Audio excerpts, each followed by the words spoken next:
There's a beautiful secret that I've kept. I will never forget the time I gave birth to our son. I was concentrating on the words of my OB to not push, yet thus ripping myself open. She asked, "Do I want to watch with a mirror?" No, let's keep going. My eyes were on my husband, Seth, as he watched Jacob's head crown when he came through the dark tunnel to begin his life. Seth's mouth was wide open like a perfect O in disbelief and awe. I watched as silent tears of absolute wonder rolled down his face. I never loved Seth more than that moment when I watched our son being born through Seth's eyes. It was then that we became a family as we welcomed our beautiful boy to the world. Later, there were hidden secrets of a crumbling marriage, gaslighting, creeping abandonment, slathered with a daily peanut butter of life. I didn't tell, didn't share my fear, sadness, or despair of this non-showing up, inconsistent family man, as I pretended it would be all right. I wanted to disappear, but I pretended it was okay, that I was okay, and it was okay not to be respected or loved. I made a decision to believe that I had enough love for both of us. Well, and of course, there was my son. I would sacrifice my very being to protect my son. Did anyone notice that I was disappearing? I didn't want anyone to know that inside I was secretly dying. When my husband and I finally divorced, I was grieving the loss of our dream, but relieved. When he died suddenly 2 years later, I was shocked. I remember when I had to set up a memorial in 3 days so that my son could honor his dad's death. I called the rabbi and asked him to assist with a shiva, a memorial service. Knowing our history and that we were divorced, he asked, "Well, why would you do that?" He implied my duties were over, yes? I was stunned by the secret revealed in the rules of a dictated religion. This did not work for me. I said, because this is my son's father, we will have a memorial service for his father, our son. The rabbi quickly got it and realized his faux pas and agreed and did a good job. But the secret rules were out. The real secret here was that I guess I wasn't supposed to care. We were divorced. I didn't want anyone to know, after all of this, was that I still cared and had love for him. There was a whispered communication between the two of us that didn't know boundaries of divorce or even death. I was really angry about this, but it was the truth. Both Seth and I were accomplished musicians. We both played flute, and he played some other instruments as well. When we divorced, he asked me to hold on to his flute. I reminded him to pick it up, but he never did. I still have it. So here, years later, after our divorce and his death, I've been wanting to give his flute away or to sell it. I thought of giving it away to my niece since she played flute, but something whispered in my ear that Seth would want a budding musician to have it. I called our local middle school, and I'm donating the flute to a young musician in need. I know Seth would want this. I feel it.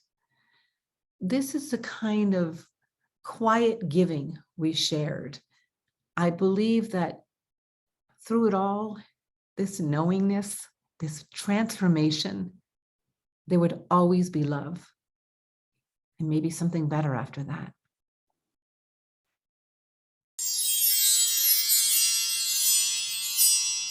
After that, I was never the same.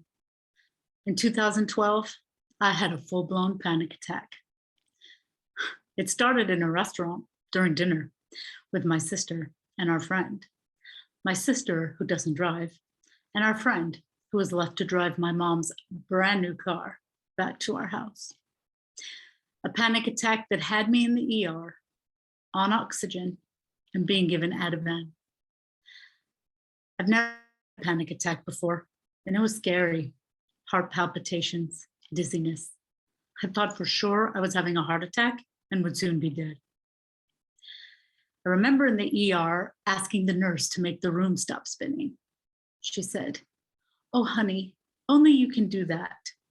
Take some deep breaths in and out."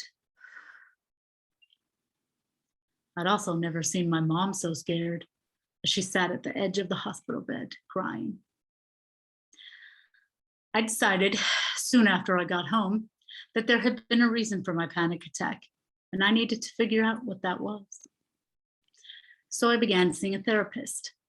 Now, seeking therapy in itself is a secret to be hidden or to be whispered only among a select few. At least that's how my family felt about it, and they still do. But it was during therapy, having developed complete trust in my therapist and knowing she was there to help and support me, that I finally shared my story. My secret. A secret I never wanted anyone else to know. A secret only my mom and dad knew. I had been molested as a small child. I didn't realize it was still affecting me all these years later. I never really thought about it, at least not consciously. It was painful to go back to that time in my 5-year-old life, but my therapist, Kim, knew it had to be done in order for me to begin healing. So here's how it played out. As I sat there in Kim's office in a big reclining chair, she asked me to close my eyes and to go back to that scary time, to imagine myself there once again.